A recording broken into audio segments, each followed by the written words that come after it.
Veľmi z jednej strany pozriem 21 stratenú loptu, sme mali super mal 18 útočných doskokov, aj tak sme vyhrali o 30 bodov, takže to sú všetko čísla, ktorá nejdu spolu do jedného zápasu.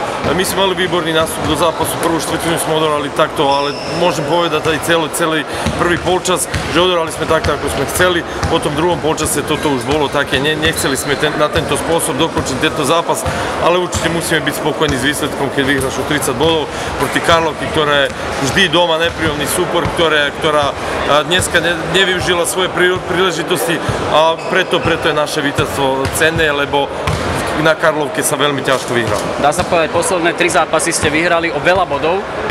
A ako motivujete hráčov, aby vydržali to rýchle tempo až do konca zápasu, aby nepoľavili? Motivujem, že keď on nehrá to, čo má hrať ďalší, je pripravený na lavičke, aby vybehol.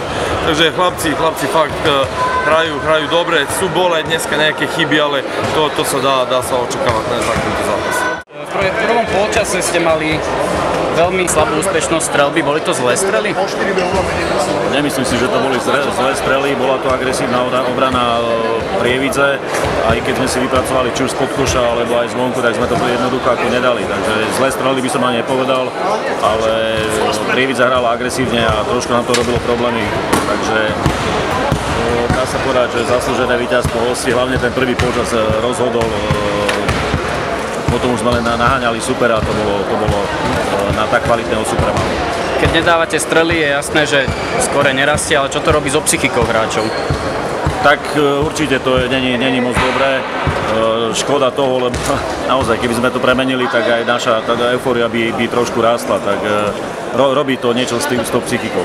Čo sa proti tomu dá robiť, aby ste išli dole v hlavách? Čo sa dá robiť? No, hlavne pracovať, ako na tréningu pracovať, no a neviem, trošku každý hráč trošku viacej sebavedomia vnútri, lebo plus, aby sa tam našiel nejaký líder, no, že keď aj sa nám nedarí, alebo keď nedávame, tak treba povzbudiť a nie naopak. Máte vy vytipovaného hráča, ktorý by mal byť líder? Tak ja si to môžem myslieť, ktorý to môže byť, ale to podľa mňa je na nich, to by mal byť prirodzený líder, nemalo by to byť určené.